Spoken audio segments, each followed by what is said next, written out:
the best way to predict your future is to create it. Not from the known, but from the unknown. What thoughts do you want to fire and wire in your brain? What behaviors do you want to demonstrate in one day? The act of rehearsing them mentally, closing your eyes, and rehearsing the action. Knowledge is power, but knowledge about yourself is self-empowerment.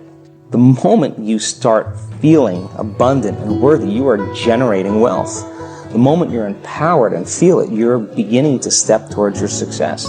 The moment you start feeling whole, your healing begins. And when you love yourself and you love all of life, you'll create an equal. And now you're causing an effect. We're not here as human beings having a spiritual experience. It's the other way around. We are all infinite spiritual beings having a temporary human experience. And coming to a place where we live our lives from that infinite place and beginning to know our soul.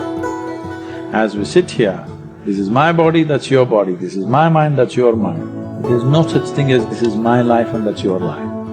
This is a living cosmos.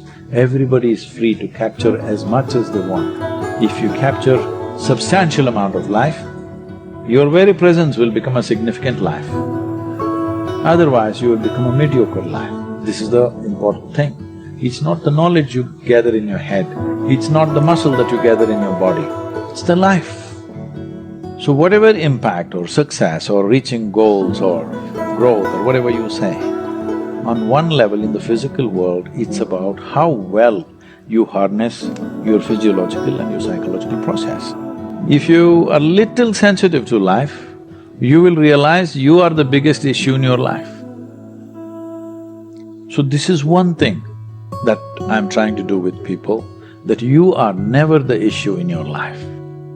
I'm not the issue. My thought, my emotion, my body is never the issue. My thought, my emotion, my energy and my body are my instruments of function. They are not impediments in my life. But I would say for 90% of the human beings, their own body, then the compulsions of the body, the compulsions of their thought, the compulsions of their emotions are ruling them most of the time. So when you yourself are a problem, well, you're on self-help. Whether your body and mind works against you or works for you, this is a big difference. So there is enough evidence to show only when you're in pleasant levels of experience, this happens best. So obviously, joy is first, then growth.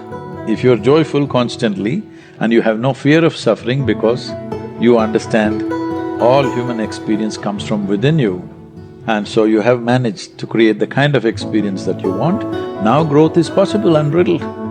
If you have the fear of falling down and suffering, you will not go very high. So this one fundamental thing has to get across to all the human beings on this planet. Your experience is entirely determined by you. This is what the word karma means, unfortunately. It's become something else here. Karma means action. That means when we say your life is your karma, we are saying your life is entirely your making, 100%.